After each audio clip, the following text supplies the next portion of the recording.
liver transplant siya. O ba sa tabang ni tatay, natagan o ikaduhang kinabuhi ang akong anak. Nagka-istorya me, sama ra siya sa usa ka ordinaryong tao nga nag-istorya nako. Uwa siya, patimi-timi nako. Ilaming gitabangan nga mapada sa India aron adto ni maoperahan kay ngano dire sa atoa sa Manila ang operasyon 5.5 million. Apan dito sa India 3.5 million. Unya kumo kay bag-o po kong nag-retire atong higayuna 2019. Naapo ko'y kwarta nga gipuno-puno. Gitabangan mi ni tatay nga mapada sa India.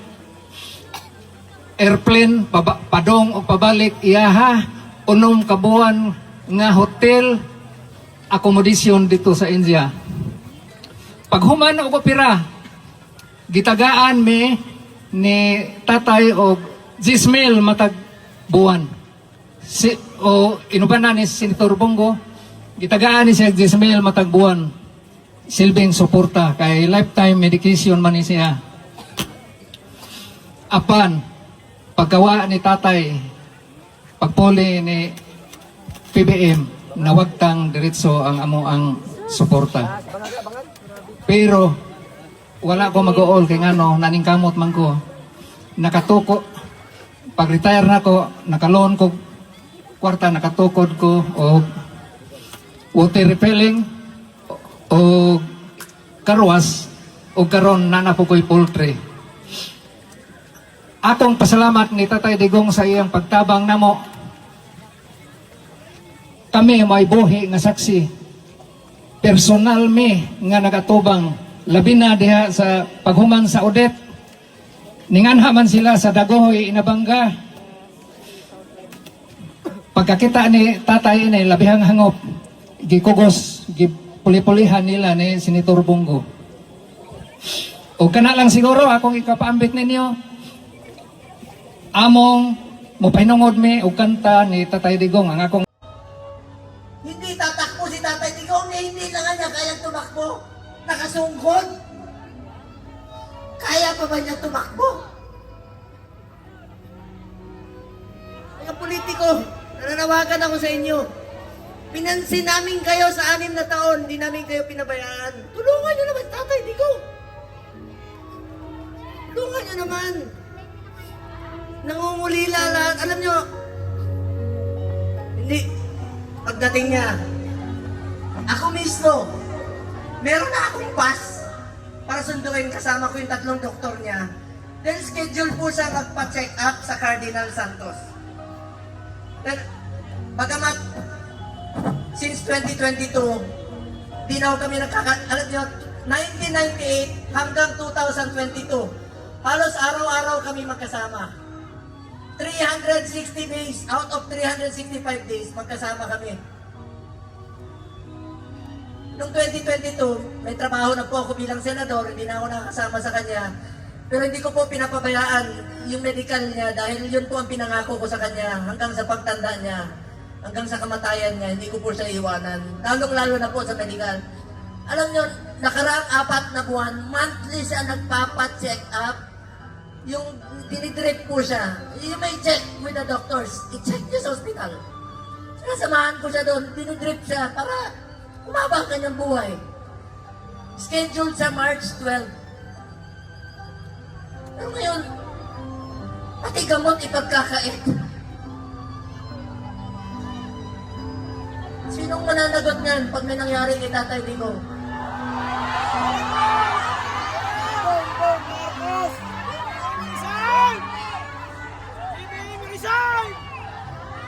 February, umpisa ng December, siya sa Cardinal, sinamahan ko siya.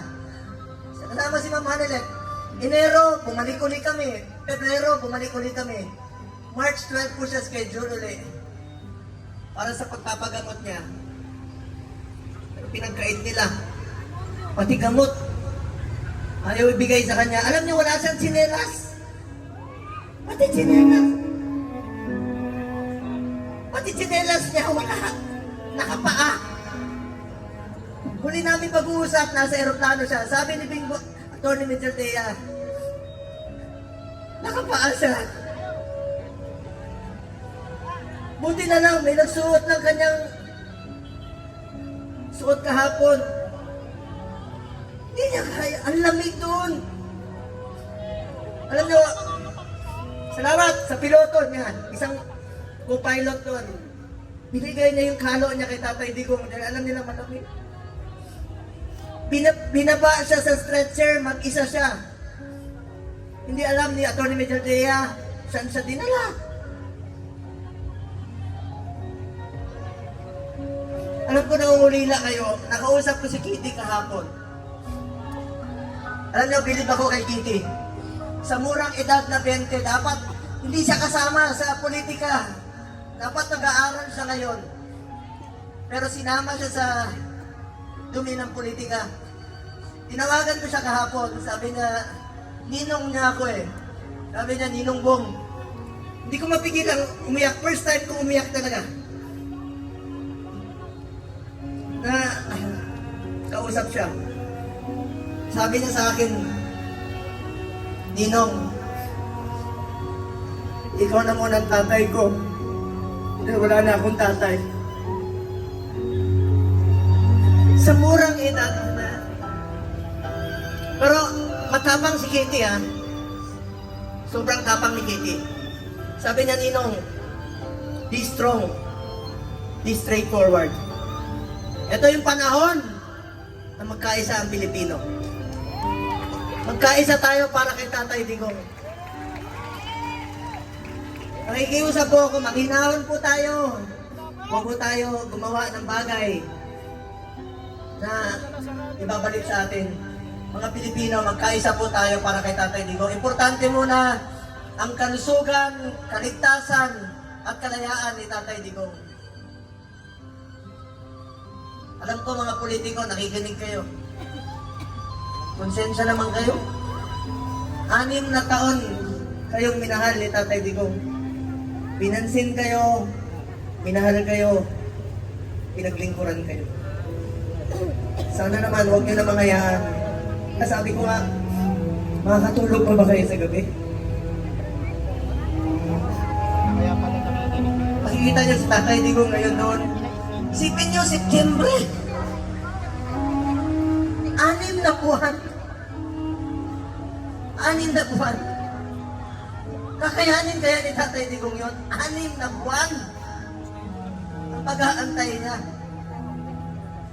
Kung tayo nga, maalala ko nung presidente siya, marami kaming pinauwi na OFWs. Sa totoo lang, kami, ako mismo. Sa Bahrain, pero isa dyan, nasintensyahan po ng death sentence. Ginawa namin ni Tatay Digong ng paraan, sumulat sa King, sa Saudi. Hanap kami ng mga kaibigan na tumulong sa blood money para makalaya. So ibig sabihin, Pilipino yan, gusto natin makabalik dito, gagawin natin ang lahat ng paraan. Ito bakit baliktad? Bakit tayo pumayag? Bakit sila pumayag na ang taong nagmahal sa atin? Minahal tayo, pinaglikuran tayo. Sa totoo lang, ayaw naman niyang tumakbo eh. Dahil sa inyo, ginawa niya po yun. Ito bang kabayaran sa ginawa niyang pagsasakripisyo, pagmamahal at paglilingkod para sa bayan?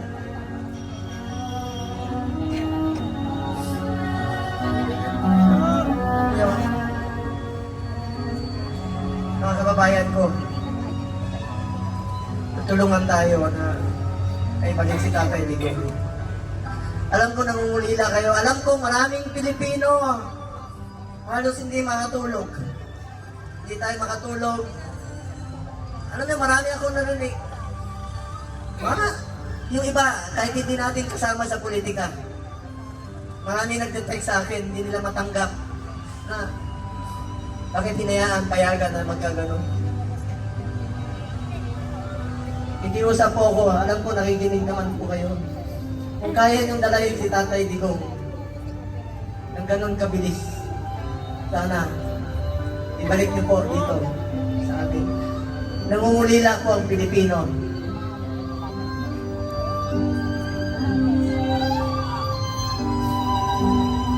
Sa mga kapatid ko Muslim, sa lahat, Basilan, Holo, Zamboanga, sa Mindanao, salamat sa inyong suporta. Mga FW, alam ko, wala kayong tulog. Salamat sa inyong pagmamahal kay Tatay Digong.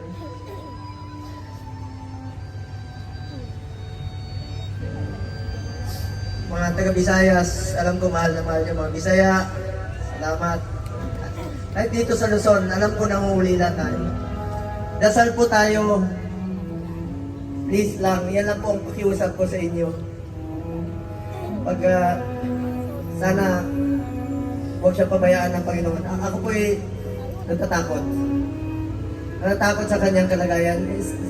Sanay po siya na inaabot sa kanya lahat. Damit, pagkain, itong medisina po.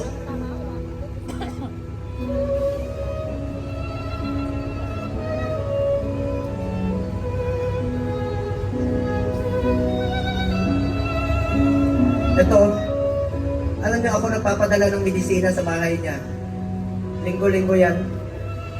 Ang dami nito, Lyrica, Crestor, Pletaal, 1, 2, 3, 4, 5, 6, 7, 8, 9, 10, 11, 12, 13, 14, 15, 16, 17, 18, 19, 20, 21, 22, 23, 24, 25, 26, 27. 27 na gamot. Sinong mag-aabot sa kanya? Meron siyang, totoo yung, meron siyang oxygen concentrator. Dahil dun sa Buerger's disease niya na 80 years old, kukulong niya pa. Sa banyaga pa.